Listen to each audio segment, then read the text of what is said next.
Isang mapagpalang araw sa inyo, mga minamahal naming taga-subaybay, at welcome po sa ating channel.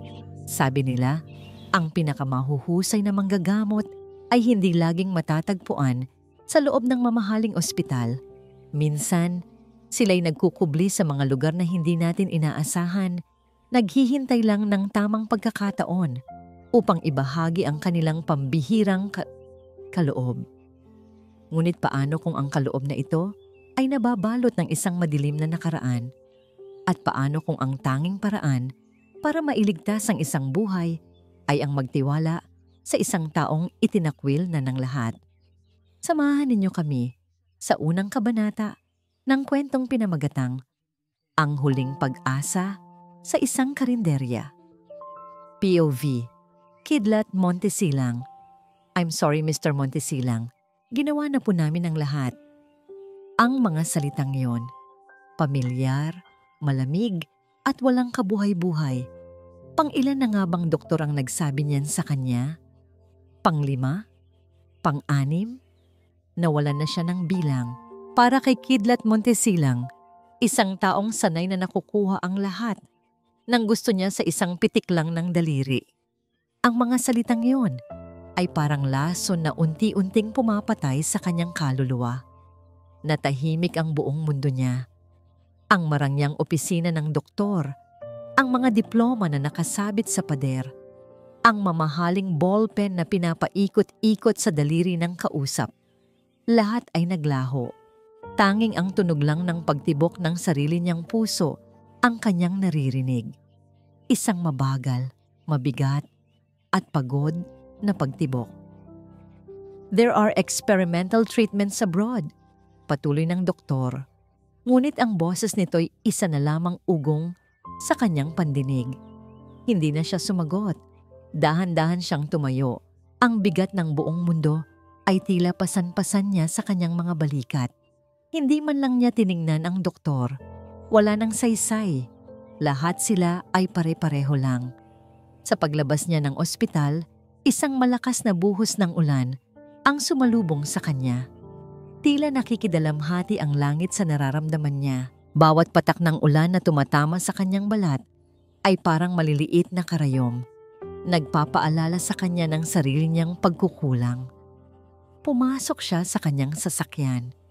Doon, sa loob ng itim at marangyang sasakyan na simbolo ng kanyang kapangyarihan, naramdaman niya ang matinding kawalan ng kapangyarihan. Anong silbi ng lahat ng pera niya, ng mga kumpanya, ng pangalan na Montesilang? Kung hindi naman nito kayang dugtungan ng pag-asa para sa kaisa-isa niyang anak. Alab, anak ko. Mahinang bulong niya sa hangin.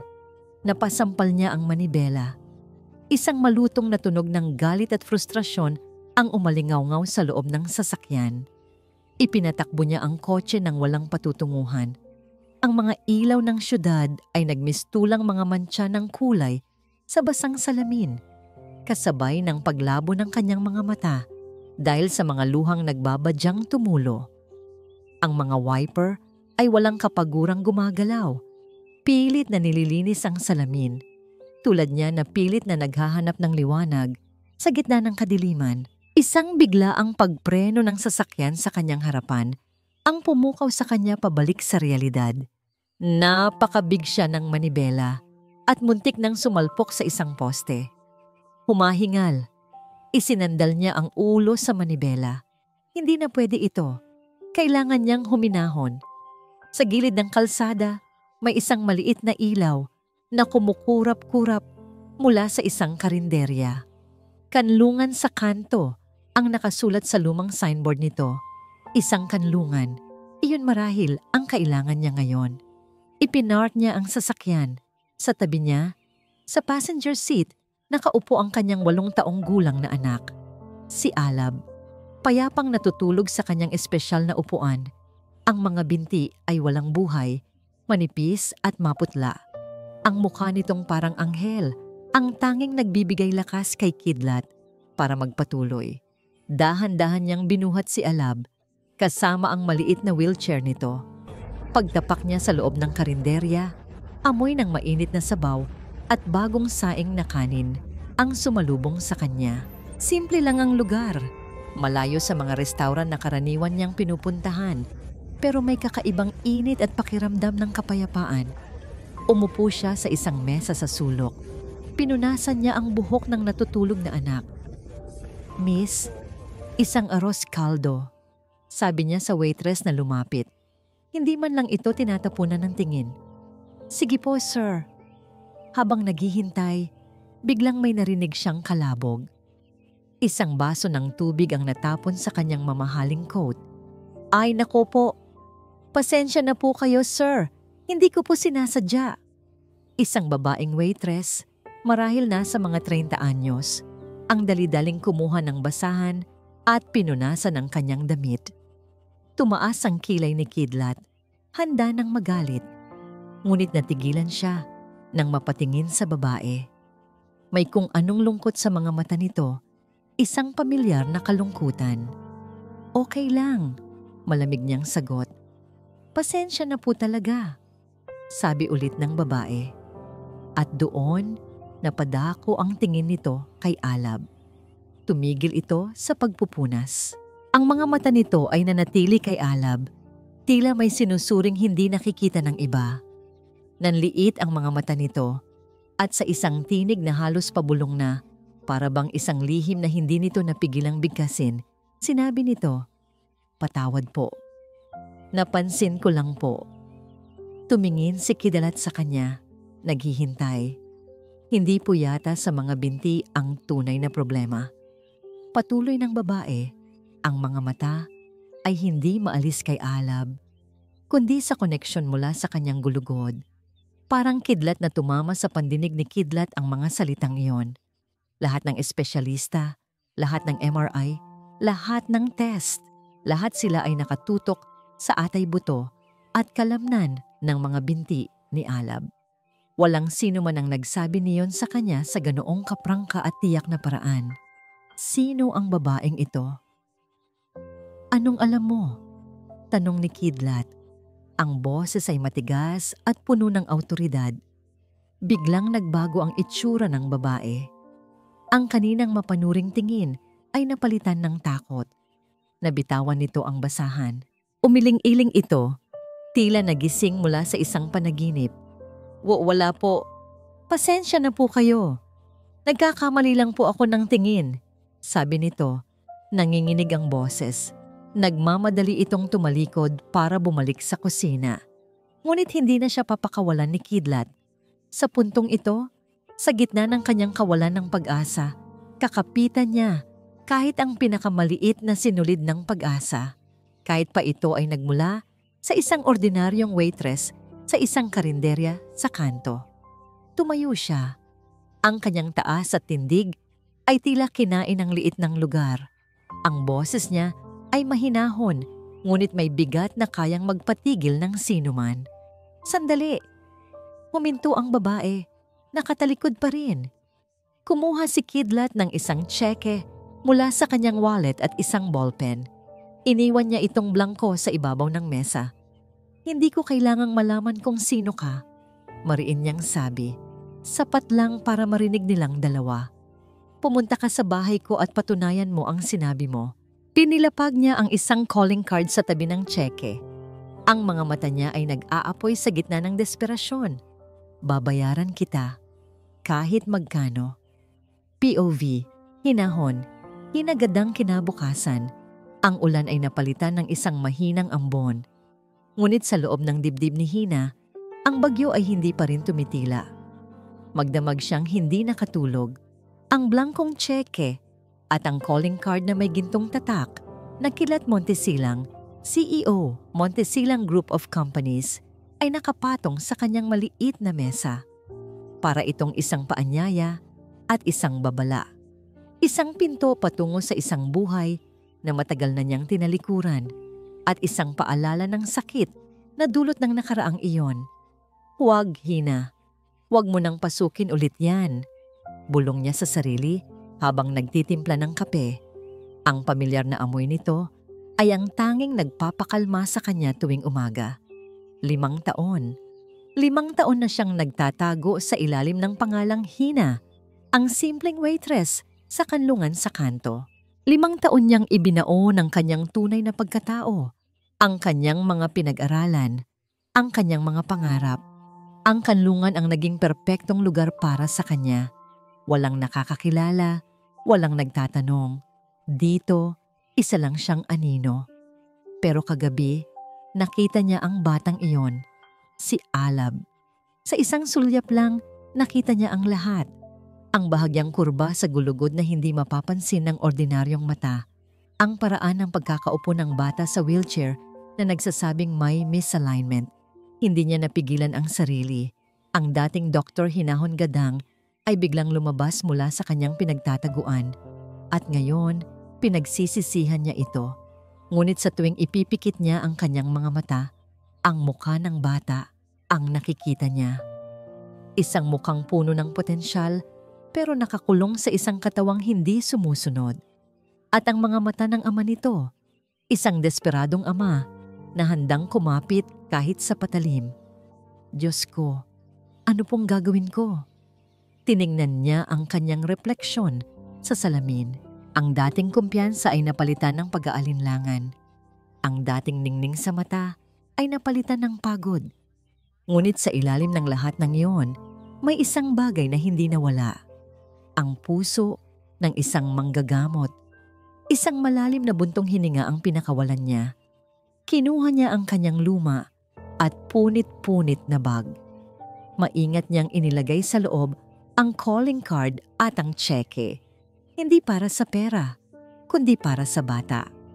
Ang Distrito del Sol ay parang ibang mundo. Ang mga bahay ay mga palasyo, ang mga kalsada ay malilinis, at ang hangin ay tila mas presko.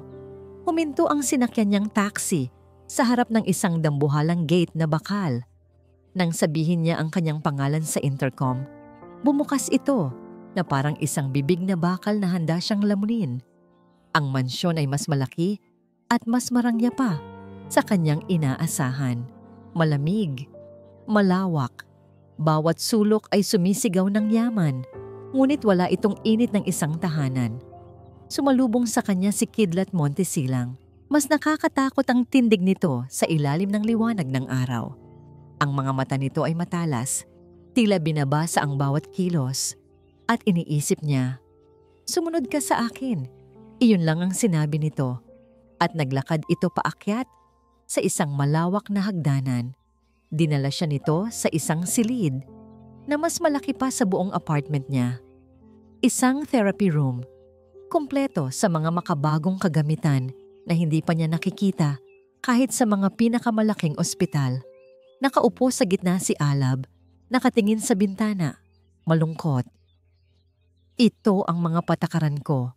Simula ni Kidlat, ang boses ay walang emosyon. Una, hindi mo sasaktan ng anak ko. Pangalawa, lahat ng gagawin mo ay dapat kong malaman. Pangatlo, wala kang ibang kakausapin sa bahay na ito maliban sa akin at sa yaya ni Alab. At ang pinakaimportante sa lahat, kung sa loob ng 1 linggo ay wala akong makitang kahit katiting na pagbabago, aalis ka at hinding-hindi na magpapakita pa. Tumango lang si Hina. Ano pa nga ba ang aasahan niya? May tanong ka? Wala po. Mahina niyang sagot. Iniwan sila ni Kidlat sa silid. Sa wakas, hinarap niya ang dahilan kung bakit siya naroon. Lumuhod si Hina sa harap ng wheelchair ni Alab para maging kapantay nito. "Hi Alab, ako si Ate Hina," sabi niya, gamit ang pinakamalambing niyang boses. Ngumiti ang bata, isang matamis, ngunit mahinang nangiti. "Hello po, Ate Hina." Doon nagsimula ang kanilang unang sesyon. Hindi pinansin ni Hina ang mga mamahaling makina. Sa halip, kinuha niya mula sa kanyang bag ang ilang maliliit at makukulay na bola at isang maliit na unan. "Okay, Alab, maglalaro tayo," sabi niya. Sa isang security room sa ibang bahagi ng mansyon, pinapanood ni Kidlat ang lahat sa isang malaking monitor. Kumunot ang noo niya. Anong kalokohan ito? Nagbabayad siya ng malaki para sa isang laro. Nakita niya sa screen kung paano maingat na inihiga ni Hina si Alab sa isang malambot na banig. Hindi nito hinawakan ang mga binti ng bata. Sa halip, ang mga daliri nito ay dahan-dahang gumapang sa likod at batok ni Alab pino ang bawat pagpindot. Tila isang pianistang naghahanap ng tamang nota. Pagkatapos, inilagay nito ang maliliit na bola sa iba't ibang parte ng likod ng bata. Alab, sabihin mo sa akin kung anong kulay ng bola ang nararamdaman mo, ha? Nagsimula ang laro. Sa una, walang maramdaman si Alab. Pero hindi sumuko si Hina. Paulit-ulit, may kasamang pasensya at paglalambing. Maya-maya, isang mahinang tinig ang narinig ni Kidlat mula sa speaker. Ate Hina, I feel the blue one. Hindi gumalaw si Kidlat mula sa kanyang kinauupuan. Isang bagay na kasing simple niyon, ang maramdaman ng isang bola sa likod, ay isang milagrong hindi nagawa ng mga sensor at machine ng mga naunang therapist. Natapos ang araw, gabi na nang umuwi si Hina. Bago umalis, iniwan siya ni Kidlat sa may pinto. Bumalik ka bukas, sabi lang nito. Nang gabing iyon, hindi pa rin mapakali si Kidlat. May kung anong bumabagabag sa kanya. Sino ba talaga ang babaeng ito? Paano niya nalaman ang mga bagay na yon? Hindi niya mapigilan ang sarili. Nang matiyak niyang mahimbing nang natutulog ang lahat, dahan-dahan siyang pumasok sa guest room kung saan pansamantalang nag-iwan ng ilang gamit si Hina. Ang bag nito ay nasa ibabaw ng isang upuan. Nag-alinlangan siya. Mali ito. Ngunit ang pagiging ama ay mas matimbang kaysa sa kanyang prinsipyo. Binuksan niya ang bag. Mga ordinaryong gamit lang, suklay, lipstick, pitaka. Ngunit sa ilalim ng lahat, may isang bagay na nakaagaw ng kanyang pansin. Isang luma at makapal na libro. Pediatric Neurology and Motor Pathway Disorders. Binuklat niya ito. Ang bawat pahina ay puno ng mga sulat kamay na anotasyon, mga diagram, mga teorya na isinulat sa gilid. Mas masahol pa sa notes ng isang medical student. Ito ay gawa ng isang taong may malalim na obsesyon at pag-unawa sa paksa. At sa unang pahina, may isang pangalan. Nakasulat sa tinta, ngunit pilit na binura at tinakpan ng itim na marker. Sa tulong ng liwanag mula sa kanyang cellphone, pilit niyang inaninag ang mga letrang nakaukit pa rin sa papel. Nila, dokumen sa dinak at demaman. Dr. Hinahon Gadang. POV, Kidlat Montesilang Dr. Hinahon Gadang. Paulit-ulit na umikot ang pangalan sa isip ni Kidlat. Isang doktor. Kaya pala. Ngunit bakit ito nagtatrabaho bilang waitress? Bakit pilit nitong binubura ang sarili nitong pangalan? May isang malaking piraso ng puzzle na nawawala at determinado siyang alamin ito. Ngunit sa ngayon, nagpasya siyang maghintay, magmamasid. Ang kaligtasan ni Alab ang pinakamahalaga. Kung ang mga lihim ni Hina ay hindi makakasama sa kanyang anak, hahayaan niya muna ito. Lumipas ang mga araw na naging mga linggo. Ang dating malamig at tahimik na mansyon ay unti-unting napuno ng tunog. Tunog ng mahinang tawa ni Alab. Tunog ng malambing na boses ni Hina na nagbibilang. Tunog ng mga bolang gumugulong sa sahig. Naging parte na ng araw-araw na rutina ni Kidlat ang pag-upo sa security room. Pinapanood ang bawat therapy session. Hindi na dahil sa pagdududa, kundi dahil sa pagkamangha. Nakita niya kung paano itinuro ni Hina kay Alab na gamitin ang lakas ng itaas na bahagi ng katawan nito para suportahan ang ibaba. Nakita niya kung paano nito ginamit ang musika para turuan ang utak ni Alab na alalahanin ang ritmo ng paggalaw. Walang mga makinang gumagamit ng kuryente, tanging pasensya, talino, at isang klase ng pag-aalaga na hindi pa niya nakikita kahit kanino. Isang hapon, habang nagbabasa siya ng mga papeles sa kanyang opisina sa bahay, narinig niya ang isang sigaw mula sa therapy room. "Daddy! Daddy! Look!" Binitiwan ni Kidlat ang lahat ng hawak niya at tumakbo ng mas mabilis pa sa dati. Inaasahan niya ang pinakamasama, ngunit ang nakita niya ay nagpatigil sa pag-ikot ng kanyang mundo. Si Alab, nakaupo sa sahig. At sa harap nito, ang kanang paa nito ay bahagyang nakaangat. Ang mga daliri nito ay dahan-dahang gumalaw. Kumikibot. Parang isang milagro. Hindi napigilan ni Kidlat ang sarili. Nilapitan niya ang kanyang anak at niyakap ito ng mahigpit. Sunod niyang niyakap si Hina. Nagulat din sa kanyang reaksyon. Naramdaman niya ang pag-igting ng katawan nito, ngunit hindi ito bumitaw. Sa loob ng ilang segundo, silang tatlo ay magkayakap. Isang ama, isang anak, at ang anghel na nagbalik ng kanilang pag-asa. "Thank you, Hina. Thank you," bulong ni Kidlat sa tenga nito. Iyon ang unang pagkakataon na tinawag niya ito sa pangalan nito nang walang anumang pag-aalinlangan. Nang bumitaw siya, isang nakakailang na katahimikan ang namagitan sa kanila. Sabay silang umiwas ng tingin. Ang init ng sandaling iyon ay nanatili sa pagitan nila. Si Hina ang unang nakabawi. Ang kanyang mga pisngi ay bahagyang namumula. Binalik niya ang atensyon kay Alab. "Ang galing-galing mo, Alab. I'm so proud of you," sabi niya. Ang boses ay puno ng tunay na kasiyahan. Ang pangyayaring iyon ang bumasag sa yelo sa pagitan ni Kidlat at Hina. Hindi na niya ito tinitignan bilang isang empleyado lamang. Isa na itong kasama sa laban, isang kakampi. Ng gabing iyon, sa unang pagkakataon, inutusan ni Kidlat ang kasambahay na maghanda ng hapunan para sa tatlo. Sa maliit na family dining area, hindi sa malawak at formal na dining hall. "Umupo ka, Hina. Sabayan mo kami," sabi niya. Hindi bilang isang utos, kundi bilang isang paanyaya. Nag-alinlangan si Hina, ngunit ang masayang paghatak ni Alab sa kanyang kamay ang nagtulak sa kanya na umupo. Tahimik lang ang naging simula ng hapunan, ngunit ang presensya ni Alab sa pagitan nila, na masiglang nagkukwento tungkol sa kanyang mga laro kay Ate Hina, ay dahan-dahang pumuno sa katahimikan. "Saan ka nga pala galing, Hina?" tanong ni Kidlat. Sinusubukang magsimula ng isang personal na usapan. Ngumiti lang si Hina. "Diyan lang po sa malapit, sir." Isang sagot na magalang ngunit walang ibinibigay na impormasyon. "May mga kapatid ka?" "Opo." "Pamilya mo, kamusta sila?"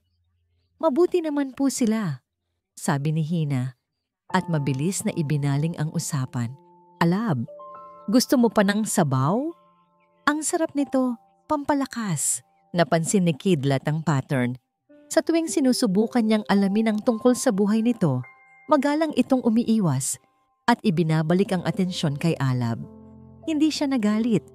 Sa halip, isang bagong klase ng respeto ang nabuo sa kanyang puso. Ang babaeng ito ay hindi interesado sa kanyang pera o sa kanyang pangalan. Ang tanging mahalaga dito ay ang paggaling ng kanyang anak. Nang gabing iyon, hindi mapakali si Kidlat. Ang pag-asang matagal nang nawala ay bumabalik na parang isang malakas na alon. Hindi siya makatulog. Nagtungo siya sa malawak na terasa ng kanyang silid para magpahangin. Mula roon, natanaw niya ang isang anino sa hardin sa ibaba. Si Hina. Nakaupo ito sa isang bench, nakatingala sa kalangitan na puno ng bituin. Ang malamig na hangin ng gabi ay hinahaplos ang buhok nito. May dala itong isang tasa. Marahil ay tsaa o mainit na tubig. Kahit sa dilim, kitang-kita ni Kidlat ang pagod sa mga balikat nito. Kumuha siya ng isang makapal na kumot mula sa kanyang silid at tahimik na bumaba. Hindi siya napansin ni Hina hanggang sa maramdaman nito ang paglapit niya. "Ginawin dito," sabi ni Kidlat, at maingat na ipinatong ang kumot sa mga balikat nito.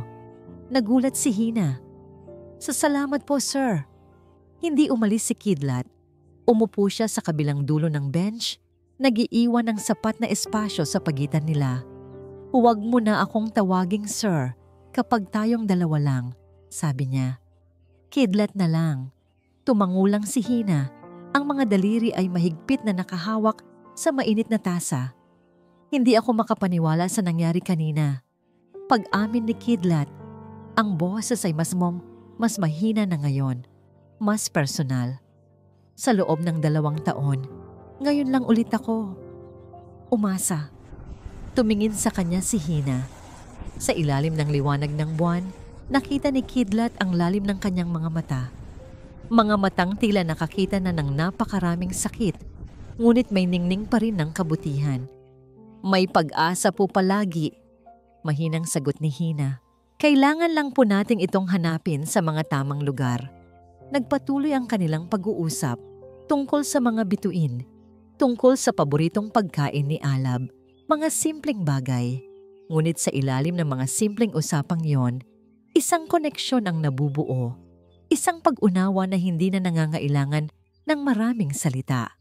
Nang magpaalam na si Hina para matulog, naiwan si Kidlat sa bench. Yakap ang init na iniwan ng presensya nito. Sa unang pagkakataon, sa loob ng mahabang panahon, ngumiti siya ng totoo. Pag-akyat niya sa kanyang silid, biglang tumunog ang kanyang telepono. Isang pangalan ang lumabas sa screen na dati nagbibigay sa kanya ng kakarampot na pag-asa. Ngunit ngayoy tila isang paalala na lang ng kabiguan. Dr. Danilo Lahat. Sinagot niya ito. Doc, napatawag ka. Kamusta, Kidlat? I'm just calling for my routine check-in on Alab. Any updates on his condition? Ang boses sa kabilang linya ay profesional at kampante, gaya ng dati. Isang malapad na ngiti ang gumuhit sa mga labi ni Kidlat, puno ng pagmamalaki. Doc, hindi ka maniniwala. It's a miracle. Alab, he moved his toes today. Gumalaw ang mga daliri niya sa paa. Natahimik ang kabilang linya, isang katahimikang mas matagal kaysa sa karaniwan. Is that so? Ang sagot ni Dr. Lahat at napansin ni Kidlat ang bahagyang pagbabago sa tono nito. Nawala ang pagiging kampante, napalitan ng isang bagay na hindi niya matukoy, isang klase ng pag-igting. That's unexpected. May binago ba tayo sa medication niya? Hindi, Doc. Actually, may bago kaming caregiver. Medyo kakaiba ang mga pamamaraan niya. Pero sobrang epektibo. Masayang kwento ni Kidlat. Caregiver? Ulit ni Dr. Lahat. Ang salita ay tila may kakaibang bigat. Sino? At anong klaseng pamamaraan ang ginagawa niya? Biglang nanlamig ang pakiramdam ni Kidlat. Hindi niya alam kung bakit. Ang kaninang saya ay napalitan ng isang maliit na kaba. Ang mga tanong ng doktor ay hindi tunog masaya o interesado. Tunog duda, tunog investigador. POV. Kidlat Montesilang. Isang caregiver lang siya, Doc. Walang pangalan na kailangan mong malaman. Iyon ang naging sagot ni Kidlat kay Dr. Lahat. Isang maikling pagsisinungaling para protektahan si Hina. Hindi niya alam kung bakit, pero naramdaman niyang kailangan niyang ilihim ito. Ang pagdududa sa boses ni Dr. Lahat ay nagtanim ng isang maliit na binhi ng kaba sa kanyang dibdib. Ngunit hindi siya kayang patulugin ng binhing iyon. Dr. Hinahon Gadang. Ang pangalan ay bumalik na parang isang multo. Ngayon, hindi na lang ito simpleng kuryosidad. Ngayon, kailangan na niyang malaman ang buong katotohanan para sa proteksyon ni Alab at inamin niya sa sarili para na rin sa proteksyon ni Hina. Kinabukasan, habang nasa therapy session si Hina at Alab, ginamit ni Kidlat ang lahat ng koneksyon at kapangyarihan niya. Ipinag-utos niya sa kanyang pinakamagaling na private investigator. Alamin mo ang lahat tungkol sa isang Dr. Hinahon Gadang. Lahat. Ang resulta ay dumating ng mas mabilis kaysa sa inaasahan niya. Isang manipis na folder na iniwan sa kanyang mesa. Isang email na may subject na Confidential, Re H. Gadang. Binuksan niya ang email. Ang nakasulat doon ay nagpaguho sa mundong unti-unti nang nabubuo sa kanyang puso, mga link sa mga lumang artikulo ng balita. medical prodigy, isinakdal dahil sa falsification of research data. Dr. Hinahon Gaddang, tinanggalan ng lisensya ng medical board. Ang pagbagsak ng isang bituin. Ang eskandalo sa mundo ng pediatric neurology. Nanginginig ang mga kamay ni Kidlat habang binabasa ang bawat salita. Ang mga artikulo na isinulat 5 taon na ang nakalipas ay nagdetalye ng isang malaking eskandalo. Si Dr. Hinahon Gaddang, isang batang-batang henyo at promising researcher, ay napatunayang nag-imbento at namimeke ng datos sa kanyang groundbreaking na pag-aaral tungkol sa mga rare motor pathway disorders sa mga bata. Ang mismong uri ng karamdaman ni Alab, ang kanyang mentor at superior, isang iginagalang na doktor, ang siyang nakadiskubre ng kanyang panloloko. Ang pangalan ng mentor na yon ay nakasulat sa bawat artikulo. Pinupuri dahil sa kanyang integridad at pagmamahal sa katotohanan. Dr. Danilo? Lahat. Parang sinampal si Kidlat ng 1,000 beses. Si Dr. Lahat, ang doktor niya, ang tinuturing niyang kaibigan. Ang taong sumira sa buhay ng babaeng kasalukuyang nagliligtas sa kanyang anak. Pinanood niya ang isang lumang video interview. Si Dr. Lahat, mas bata ng 5 taon, ay nagsasalita sa harap ng mga kamera. Ang mukha ay puno ng pagkukunwaring lungkot at pagkadismaya. It pains me deeply. Hinahon was like a daughter to me. But the integrity of science is paramount. We cannot tolerate fraud. Panloloko. Isang sinungaling. Isang manloloko ang pinapasok niya sa kanyang bahay. Pinagkakatiwalaan niya sa buhay ng kanyang anak. Ang paghanga ay napalitan ng galit. Ang pagtitiwala ay naging pagkasuklam. Ang namumuong pagmamahal ay naging isang matinding pakiramdam ng pagtataksil. Ginagamit niya si Alab, isang eksperimento, isang pagkakataon para subukan ulit ang kanyang mga pekeng teorya. Ito ang kwento na binuo ng kanyang isip na nilason ng mga artikulong kanyang nabasa. Hapon na nang matapos ang therapy session, lumabas si Hina mula sa silid, pagod ngunit masaya. Kidlat, may maganda akong balita. Hindi na niya natapos ang sasabihin. Sa ibabaw ng coffee table sa sala, ibinagsak ni Kidlat ang isang folder. Kumalat ang mga printout ng mga artikulo, ang mukha ni Hina at ni Dr. Lahat ay nakatitig mula sa papel. Dr. Gaddang, sabi ni Kidlat.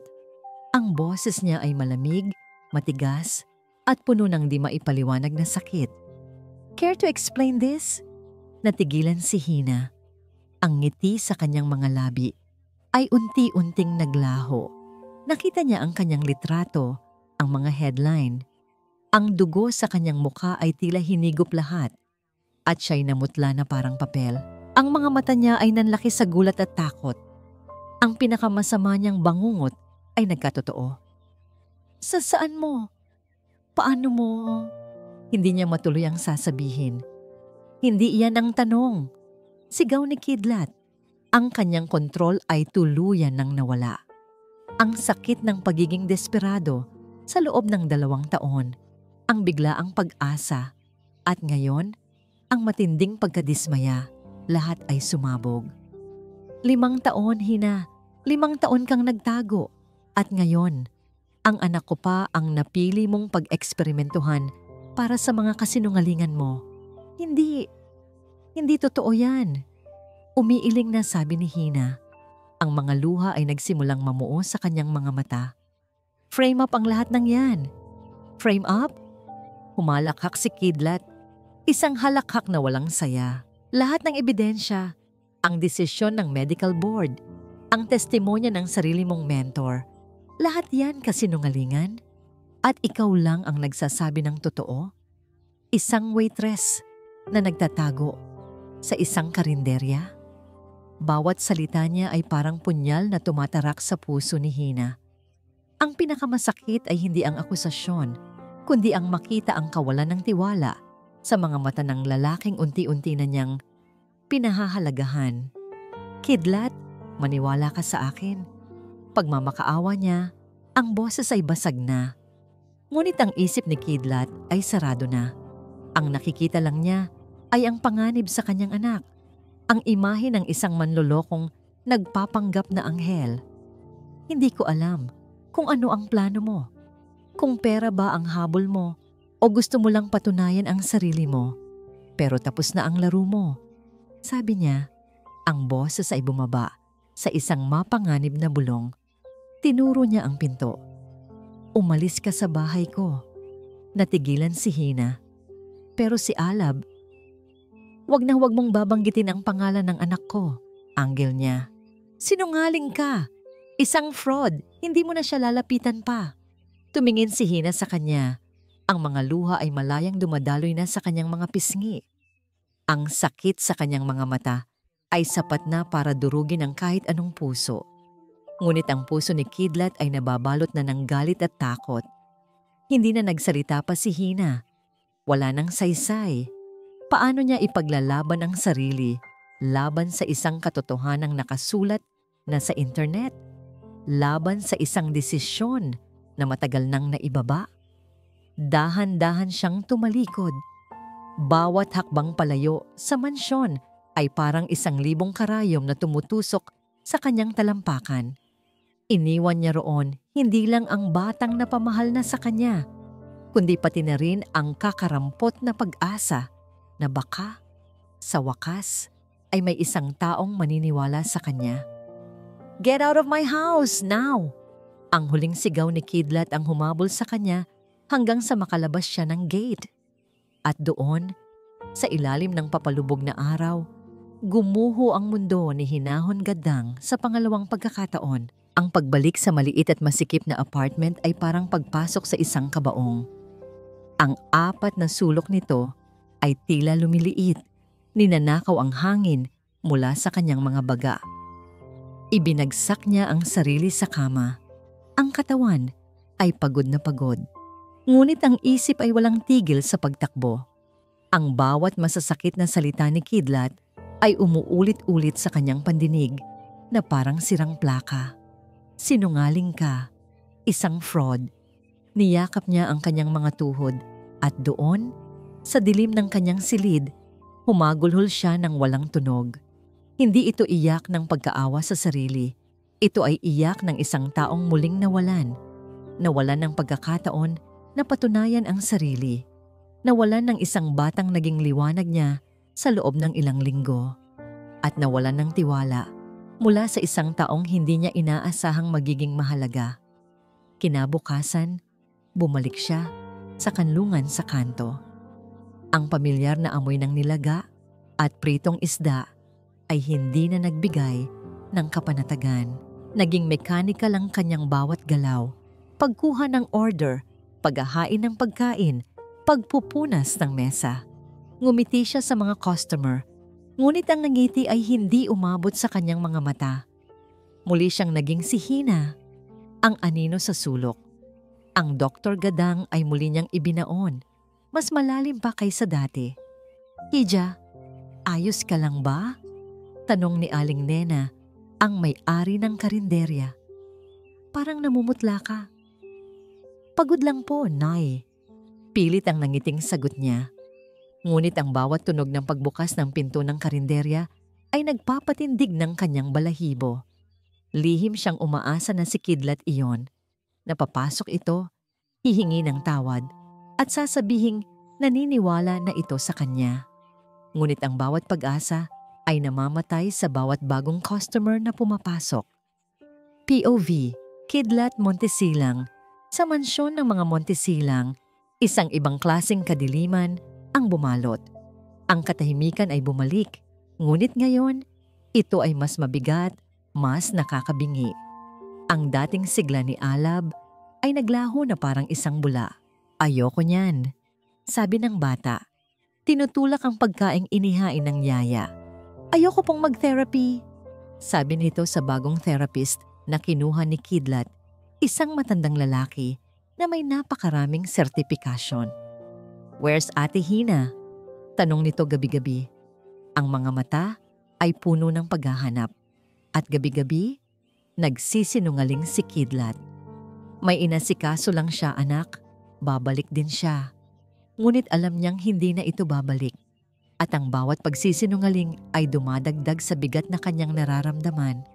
Ang pag-unlad na ipinakita ni Alab ay unti-unting nawala. Ang mga daliri na dati gumagalaw ay muling nanigas.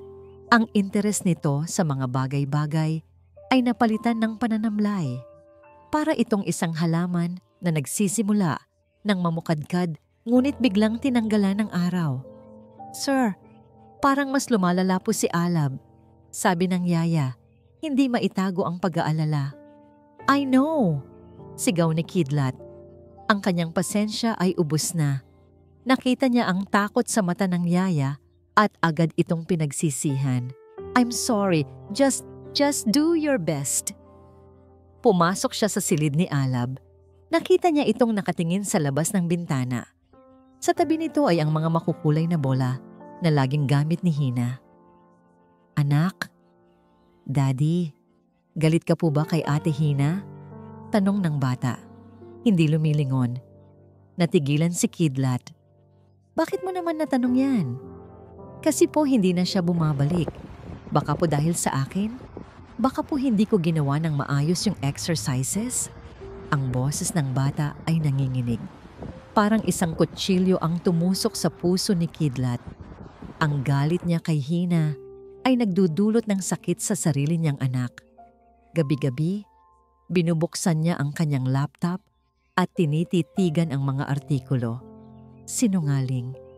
Fraud. Iyon ang sinasabi ng mundo. Ngunit ang mga mata ni Hina noong araw na yon, puno ng sakit at katapatan, ang siyang bumabagabag sa kanya. Alin ang totoo? Ang isinulat ng mga estranghero o ang nakita niya sa mga mata nito? Naalala niya ang mga gabi nilang pag-uusap. Ang sinseridad nito, ang kawalan nito ng interes sa pera. Hindi ito tumutugma sa larawan ng isang taong manloloko. Isang gabi, hindi na niya natiis. Tinawagan niya si Dr. Lahat. "Doc, anong nangyayari?" "Alab is getting worse." "That's to be expected, Kidlat," sagot ni Dr. Lahat. Ang boses ay kalmado. Iyon ang epekto ng unorthodox methods ng kung sino mang kinuha mo. Binalik niya sa simula ang lahat ng progress natin. "Huwag kang mag-alala. We will go back to our original plan. It might take longer, but it's the scientifically proven way." May kung anong mali. Ang boses ni Dr. Lahat ay masyadong kampante, masyadong masaya sa paglala ng kondisyon ni Alab. Pagkatapos ng tawag, binuksan niyang muli ang mga file tungkol kay Hina. May isang maliit na detalye doon na hindi niya pinansin noon. Isang pangalan ng proyekto. Ang proyektong sinasabing pineke ni Hina. Proyektong Silakbo. Nang gabing iyon, habang mahimbing na ang tulog ng lahat, isang email ang pumasok sa inbox ni Kidlat. Mula ito sa isang hindi kilalang address. Walang subject. Walang anumang nakasulat maliban sa isang maikling pangungusap. "You are trusting the wrong man. Find the original Proyektong Silakbo. Find the original Proyektong Silakbo." Ang mensahe ay parang isang susi na ipinasok sa isang kandadong matagal nang kinakalawang sa isip ni Kidlat. Sino ang nagpadala nito? Paano niya nalaman? Ang mga tanong ay dumami, ngunit isa lang ang malinaw. Kailangan niyang kumilos. Ang silakbo na nangangahulugang bigla ang pagsiklab o bugso ng damdamin ay isang perpektong pangalan para sa isang proyektong bigla na lang nawala na parang bula. At ngayon, kailangan niyang hanapin ang orihinal na pagsiklab na yon. Ang kanyang unang hakbang ay ang alamin kung sino ang nasa likod ng email. Sa loob lamang ng ilang oras, nakuha ng kanyang tech team ang sagot. Ang email ay ipinadala mula sa isang public wifi sa isang library, ngunit na-trace nila ang pinagmulan nito sa isang account na pag-aari ng isang Dr. Elara Santos, isang retiradong neuroscientist. Ang pangalan ay pamilyar. Nakita niya ito sa mga lumang artikulo. Isa sa mga kasamahan ni Hina sa research team noon Hindi na nag-aksaya ng panahon si Kidlat. Kinahapunan, nagtungo siya sa isang maliit at tahimik na bahay sa probinsya kung saan nakatira si Dr. Santos. Nadatnan niya itong nagdidilig ng mga halaman, isang babaeng may buhok na kulay pilak at mga matang puno ng talino at bahid ng lungkot. Dr. Santos, ako po si Kidlat Montesilang, pagpapakilala niya. Alam ko kung sino ka, sagot ng matanda, hindi man lang nagulat. Inaasahan na kitang darating. Sa loob ng bahay, sa harap ng 2 tasa ng mainit na tsa, ikinuwento ni Dr. Santos ang lahat. Si Hina, si Hinahon, siya ang pinakamatalinong estudyante at researcher na nakilala ko. Simula niya ang boses ay puno ng panghihinayang. Ang proyektong Silakbo ay obra maestra niya. Isang bagong teorya kung paano muling gisingin ang mga natutulog na neural pathways sa pamamagitan ng non-invasive sensory stimulation. Ito ang magiging lunas sa maraming bata. Pero ang sabi sa balita, ang balita ay isinulat ng mga taong binayaran, putol ni Dr. Santos. Ang totoong nangyari ay inggit. Inggit na nauwi sa kasakiman. Ikinuwento niya kung paanong si Dr. Danilo Lahat, na noon ay head ng kanilang department, ay laging nasa anino ng tagumpay ni Hina. Si Hina ang henyo, si Lahat ang administrator. Nang malapit nang matapos ni Hina ang kanyang pag-aaral, nakita ni Lahat ang potensyal nito. Hindi lang para sa siyensya, kundi para sa pera at katanyagan. Ninakaw niya ang lahat. Mapait na sabi ni Dr. Santos. Kinuha niya ang data ni Hina, binago ng bahagya para magmukhang sarili niyang version at itinago ang orihinal. Pagkatapos, gumawa siya ng mga pekeng ebidensya, mga email, mga logbook na may binagong petsa para palabasin na si Hina ang namimeke. Siya ang tumayong pangunahing testigo laban sa sarili niyang estudyante. Nakinig si Kidlat at bawat salita ay parang isang suntok sa kanyang sikmura. Ang galit niya ay dahan-dahang nawala, napalitan ng isang nakakasuklam na pakiramdam. Ang galit niya ay nalipat mula kay Hina patungo kay Lahat at higit sa lahat patungo sa sarili niya. Bakit hindi kayo nagsalita? Tanong ni Kidlat. Sinubukan namin, sagot ni Dr. Santos. Pero makapangyarihan si Lahat. May mga koneksyon siya sa board, sa media. Tinakot niya kami. Sinabihan kaming sisirain din ang aming mga karera. Bata pa ang mga anak ko noon, Kidlat. Natakot ako. Iyon ang pinakamalaking pagsisisi sa buhay ko. Kayo po ang nagpadala ng email. Tumango si Dr. Santos. Nabalitaan ko ang tungkol sa anak mo. At nabalitaan kong may isang caregiver na gumagawa ng milagro. Alam ko nang si Hina yon. At nang malaman kong si Lahat ang doktor ninyo, hindi na ako mapakali. Hindi ko na kayang manahimik habang may isa na namang batang nagiging biktima ng kasakiman niya. Ibinigay sa kanya ni Dr. Santos ang isang lumang hard drive. Nandyan ang lahat. Ang orihinal na research ni Hina, mga email, mga draft na nagpapatunay na sa kanya ang lahat ng ito. Itinago ko ito sa loob ng 5 taon, naghihintay ng tamang pagkakataon. Sa biyahe pabalik, binuksan ni Kidlat ang mga files sa kanyang laptop. Naroon nga ang lahat. Ang bawat pahina ng proyektong Silakbo ay sumisigaw ng pangalan ni Hina.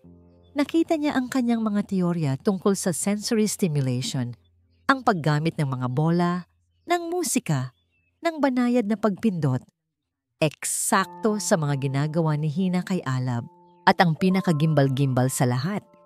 Sa isa sa mga huling kabanata ng pag-aaral, idinetalya ni Hina ang isang particular na rare condition na may sintomas na katulad ng kay Alab. At ang mga therapy na inire-rekomenda ni Dr. Lahat, ang mga mamahaling gamot at makina. Ayon sa research ni Hina, ang mga ito ay hindi lang walang silbi, kundi maaari pang makapagpalala sa kondisyon sa katagalan. Si Lahat ay hindi lang nagnakaw. Siya ay nananadya. Sinasadya niyang hindi pagalingin si Alab para pagtakpan ng kanyang krimen at para patuloy na kumita mula sa pamilya Montesilang. Isang malutong na mura ang kumawala sa bibig ni Kidlat. Sinuntok niya ang dashboard ng sasakyan. Ang pagsisisi ay parang asidong bumuhos sa kanyang buong pagkatao. Sinungaling ka! Isang fraud! Ang mga salitang binitiwan niya kay Hina ay bumalik at sinampal siya ng paulit-ulit. Paano niya nagawa iyon? Paano niya nagawang saktan ang babaeng walang ibang ginawa, kundi tulungan sila? Paano siya naging bulag? Hindi siya umuwi sa mansyon. Itinuro niya ang manibela patungo sa isang lugar na hindi niya inaakalang babalikan niya. Isang lugar na simple, isang lugar na totoo. Gabi na nang dumating siya sa tapat ng kanlungan sa kanto. Nakita niya ito sa loob, sa likod ng salamin. Si Hina, nagpupunas ng mesa, ang mga balikat ay bahagyang nakayuko. Ang nangiti ay wala na sa kanyang mukha. Mukha siyang pagod, mukha siyang talunan. At kasalanan niya ang lahat. Bumuhos ang malakas na ulan, tulad noong gabing una silang nagkita. Bumaba siya ng sasakyan, hindi alintana ang pagkabasa.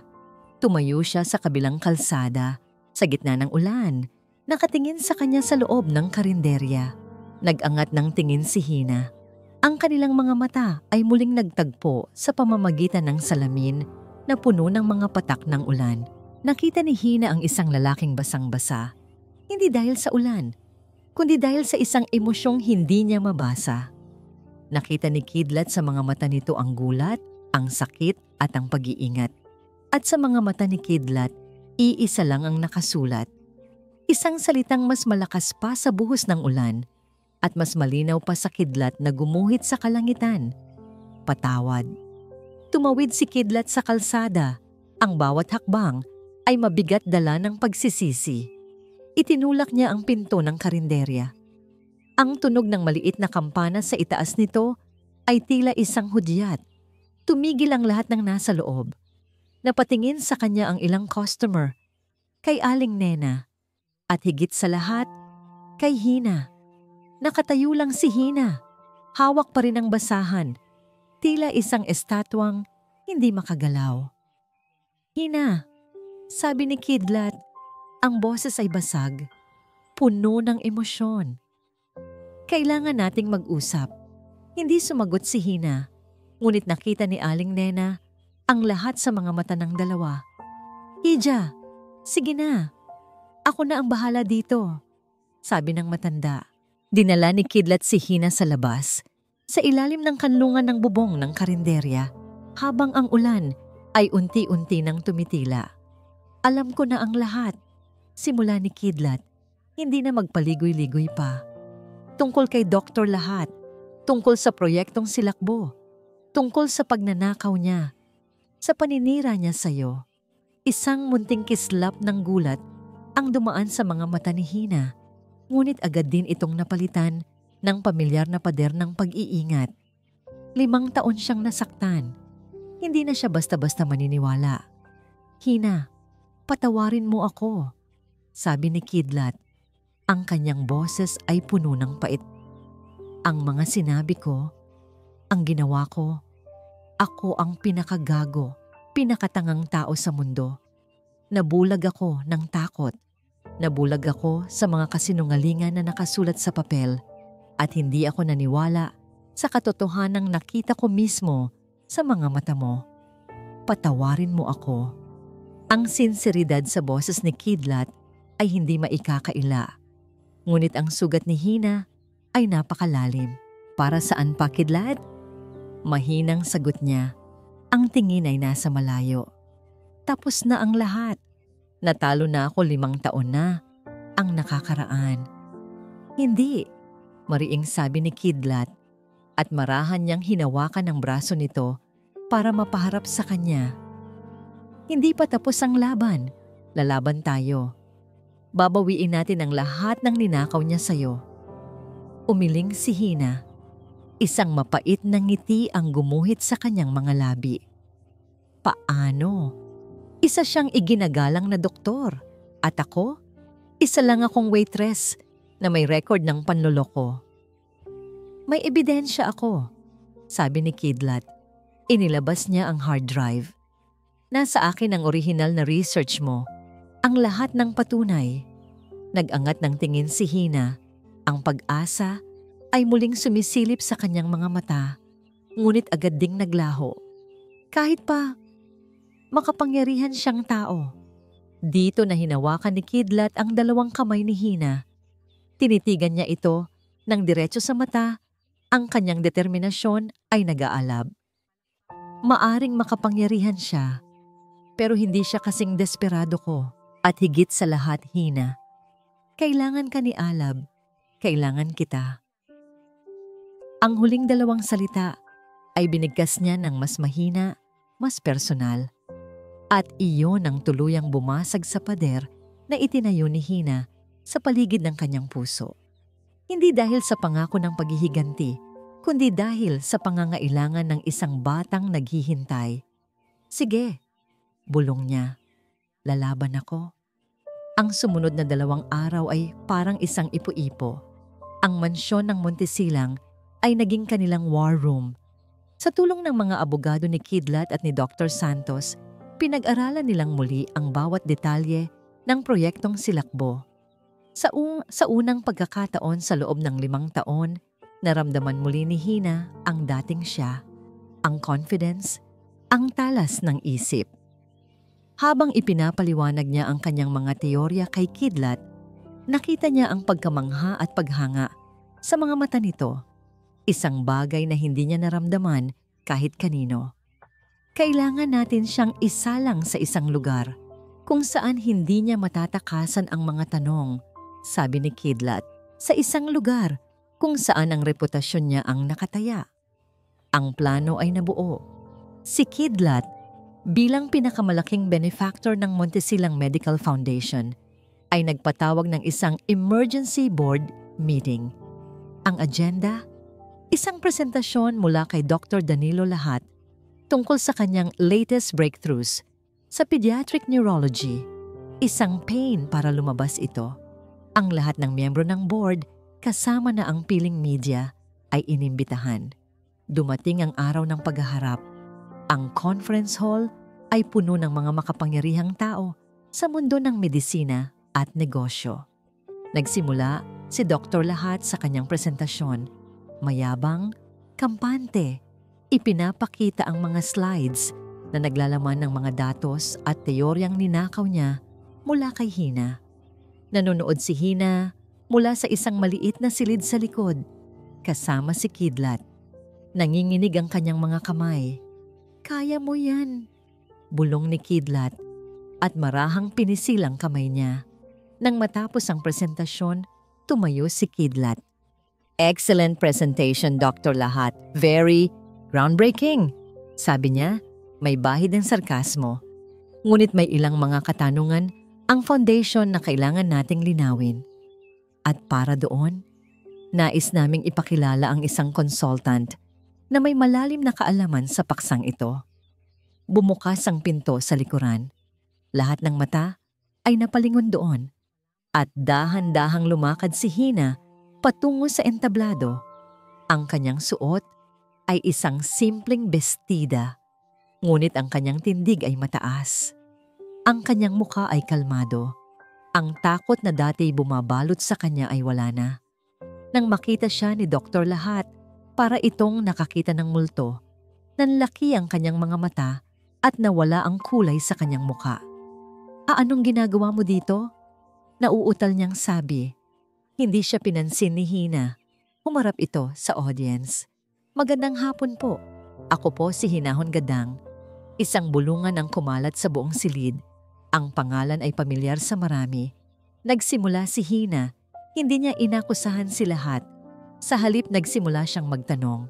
Mga tanong na teknikal, sopistikado at tumpak. Dr. Lahat, sa slide number 7, binanggit ninyo ang synaptic potentiation. Maari niyo po bang ipaliwanag kung bakit ang inyong methodology ay direktang salungat sa prinsipyong Hebbian, lalo na sa kaso ng non-ambulatory pediatric patients? Natigilan si Lahat. Pawisan. Well, ang aming research ay hindi siya tinigilan ni Hina. Sunod-sunod ang kanyang mga tanong. Bawat isa ay mas mahirap kaysa sa nauna. Malinaw na ipinapakita nito na ang kaalaman ni lahat sa paksa ay mababaw lamang, memoryado at hindi tunay na nauunawaan. Kaalaman ng isang magnanakaw, hindi ng isang imbentor. Habang si lahat ay nalulunod sa kanyang sariling kasinungalingan, nag-signal si Kidlat. Isang malaking screen sa likod ni Hina ang umilaw. Ipinakita nito ang 2 dokumento, side by side, ang research ni lahat at ang orihinal na proyektong silakbo. Ang mga petsa, ang mga orihinal na draft, ang mga email mula kay Hina na nagpapakita ng kanyang pag-unlad. Lahat ay nakalatag. Ano ang ibig sabihin nito? Tanong ng isang board member. Doon na sumabog si lahat. Ang kanyang maskara ng pagiging profesional ay tuluyan ng gumuho. Isang kasinungalingan, biktima lang ako dito. Sigaw niya, itinuturo si Hina. Isa siyang fraud. Isang ex-convict ng medical world. Huwag kayong maniwala sa kanya. Ngunit huli na ang lahat. Ang ebidensya ay nasa screen. Ang kanyang pagkasuklam at pagwawala ay lalo lang nagpatunay ng kanyang pagkakasala. Dinuro niya si Kidlat at Hina. Ang kanyang mga mata ay puno ng galit na parang sa isang demonyo. Akala ninyo tapos na ito? Sisirain ko kayo. Sisirain ko kayong dalawa gamit ang lahat ng koneksyon ko sa media at sa batas. Humalakak siya ng parang baliw. Tingnan natin kung sino ang paniniwalaan ng mundo. Ang isang tinanggalan ng lisensya o ang isang bilyonaryong nabulag sa pag-ibig. Ang banta ni Dr. Lahat ay malakas, ngunit ang katotohanan ay mas malakas. Ang mga salita ng isang baliw na humihiyaw sa isang conference hall ay walang laban sa matibay na ebidensya na inilatag ni Kidlat. Ang foundation board na nangangamba para sa sarili nilang reputasyon ay agad na naglunsad ng isang internal investigation. Ang media na naimbitahan ni Kidlat ay naamoy ang isang mas malaking kwento kaysa sa inaasahan nila. Ang eskandalo ay sumabog. Mas malaki pa kaysa sa nangyari 5 taon na ang nakalipas. Ngunit ngayon, ang mga pangalan ay nagkabaliktad na. Sa loob ng ilang linggo, ang mga headline ay hindi na tungkol sa panloloko ni Hina, kundi sa kanyang pagiging biktima. Katotohanan, lumabas na. Dr. Danilo Lahat, inimbestigahan dahil sa academic fraud at malpractice. Dr. Hinahon Gadang, binigyan ng buong suporta ng medical community para sa reinstatement ng kanyang lisensya. Si Dr. Lahat ay tuluyang bumagsak. Ang kanyang mga parangal ay binawi. Ang kanyang mga funding ay itinigil. At naharap siya sa napakaraming kaso mula sa mga dati niyang pasyente. Ang Lahat Medical Institute na itinayo mula sa isang pundasyon ng kasinungalingan ay unti-unting gumuho. Ngunit para kina Hina at Kidlat, ang tunay na tagumpay ay hindi naganap sa mga newsroom o sa korte. Ito ay naganap sa loob ng therapy room ng mansyon, isang hapon, habang ang araw ay ginintuan at ang hangin ay presko, nakaupo sina Kidlat at Hina sa sahig. Nasa gitna nila si Alab, nakatayo. Ang mga kamay ay nakahawak sa isang maliit na walker. "Okay, champ. Dahan-dahan lang," sabi ni Hina. Ang boses ay puno ng paglalambing. Isang hakbang patungo kay Daddy. Si Alab, na ngayoy mas malusog at mas masigla na, ay huminga ng malalim. Ang kanyang mga mata ay nakatuon kay Kidlat, na nakalahad ang mga braso. Ang muka ay puno ng pag-asa at pagmamahal. Dahan-dahan, itinaas ni Alab ang kanyang kanang paa. Nanginginig ito, ngunit naibabaw niya ito sa sahig. Isang hakbang. Sumunod ang kaliwa. Isa pang hakbang, 5, 6, 10 hakbang. Hanggang sa binitiwan niya ang walker at nagpatuloy sa paglakad. Ang kanyang mga hakbang ay hindi perpekto ngunit determinado, patungo sa naghihintay na yakap ng kanyang ama. Nang marating niya si Kidlat, sabay silang napaiyak. Niyakap ni Kidlat ang kanyang anak na parang ito ang pinakamahalagang kayamanan sa buong mundo. Tumingala siya mula sa balikat ni Alab at ang mga mata niya ay sinalubong ang mga mata ni Hina na malayang lumuluha rin sa saya.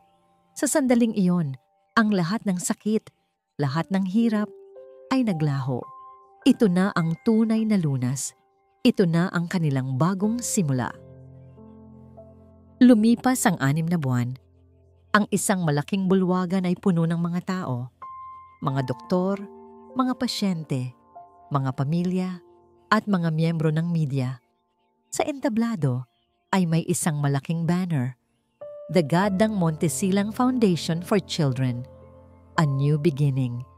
Si Hina, na suot ang isang eleganteng puting bestida, ang siyang nagsasalita sa podium. Ang kanyang lisensya ay naibalik na at ang kanyang pangalan ay nilinis. Ngunit mas mahalaga, ang kislap at kumpiyansa sa kanyang mga mata ay bumalik na, mas maningning pa kaysa dati. Ang pundasyong ito ay hindi lamang tungkol sa pagpopondo sa pananaliksik. Sabi niya, ang kanyang boses ay matatag at puno ng pasyon. Ito ay isang pangako.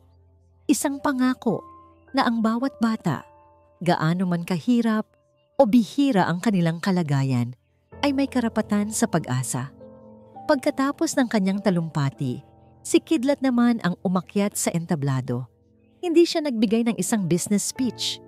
Sa halip, ang kanyang mga mata ay nakatuon lamang sa isang tao. Kay Hina, maraming salamat sa inyong lahat sa pagdalo.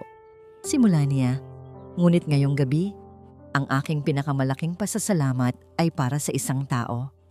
Isang taong nagturo sa akin na ang tunay na halaga ay hindi nasusukat sa pera o kapangyarihan, na ang tunay na lakas ay makikita sa pagtitiwala sa kabila ng pagdududa, at ang tunay na pag-ibig ay ang paghahanap ng lunas hindi lang para sa katawan, kundi para sa kaluluwa. Dahan-dahan siyang bumaba ng entablado at lumapit kay Hina. Sa harap ng daan-daang tao, kinuha niya ang kamay nito. Mula sa gilid, isang maliit na bata ang lumakad patungo sa kanila. Dala-dala ang isang maliit na pulang kahon.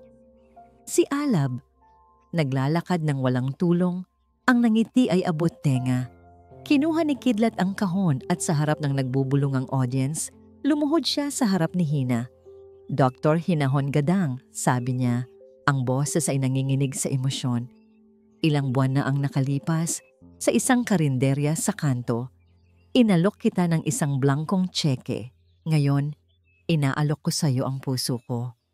Isang pusong puno ng pagkakamali, puno ng pagsisisi, pero ngayon ay buong-buo na dahil sa iyo. Hina, mahal ko, will you marry me? Tumulo ang luha sa mga mata ni Hina, ngunit ito ay luha ng purong kaligayahan. Tumingin siya kay Kidlat na nakaluhod at kay Alab na nakangiting nakatingin sa kanya. Ang kanyang 2 milagro, ang kanyang pamilya. Yes! Bulong niya, sapat lang para marinig ni Kidlat, at inulit niya ito ng mas malakas para marinig ng buong mundo. Yes, Kidlat! Yes! Isinuot ni Kidlat ang singsing sa kanyang daliri, at sa gitna ng malakas na palakpakan, sila'y nagyakap. Isang bilyonaryo, isang henyong doktora, at isang batang lalaki na siyang naging tulay para pagtagpuin sila. Isang bagong pamilya na binuo hindi ng dugo, kundi ng pagtitiwala, pagpapatawad, at isang pag-ibig na nahanap sa pinakahindi inaasahang pagkakataon. At dito po nagtatapos ang kwento nila, Hina at Kidlat. Isang paglalakbay na nagturo sa atin na ang tunay na paggaling ay nagsisimula sa pagtitiwala, at ang tunay na pag-ibig ay may kakayahang itama ang lahat ng pagkakamali ng nakaraan. Taos puso po akong nagpapasalamat sa inyong walang sawang pagsubaybay sa bawat kabanata ng kanilang buhay. Ang kanilang kwento ay isang paalala na kahit sa pinakamadilim na sandali, palaging may pag-asang naghihintay, minsan sa anyo ng isang estranghero sa isang karinderya sa kanto. Nais ko pong marinig ang inyong saloobin. Anong aral ang inyong napulot sa kwento ni Hina, Kidlat at Alab? I-comment nyo lang po sa ibaba dahil binabasa ko po ang bawat isa sa mga yan. Kung nagustuhan nyo po ang kwentong ito, isang pindot lang po sa like button. I-share nyo na rin po sa inyong mga kaibigan at kapamilya. At syempre, mag-subscribe na po kayo sa ating channel para hindi ninyo mapalampas ang mga susunod pa nating mga kwento. Muli, ako po ang inyong lingkod, nag-iiwan ng isang paalala. Ang bawat puso ay may sariling kwento at ang bawat kwento ay may aral na naghihintay. Pagpalain po kayo ng Panginoon, kayo at ang inyong buong pamilya. Hanggang sa muli.